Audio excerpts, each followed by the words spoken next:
Hi, this is Shema Venugopal.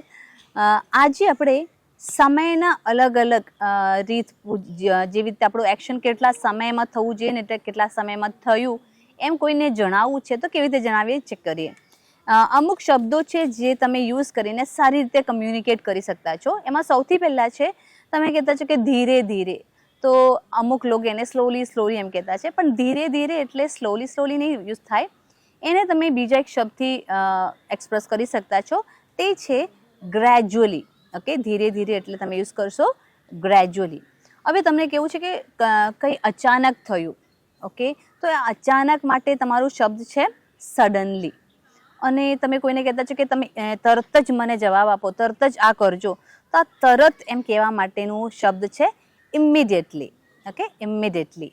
હવે બીજું છે કદાચ. ઓકે, તમને કેવું છે કે કદાચ એવું થઈ શકે છે, કદાચ મેં આવી શકીશ, તો એના માટે આ કદાચ માટેનું શબ્દ શું છે? એ છે પરહેપ્સ. Okay, perhaps. અને બીજું, હવે બહુ દુર્લભ થાય છે કોઈ એક ક્રિયા, તો એના માટેનું એક શબ્દ છે રેર. RARE, rare. તો આજે કયા કયા નયા શબ્દ આપણે જોયા? એક છે ગ્રેજ્યુઅલી, સડનલી, ઇમિડિયેટલી, પરહેપ્સ, નહીં તો આપણે છેલ્લું કીધું રેર.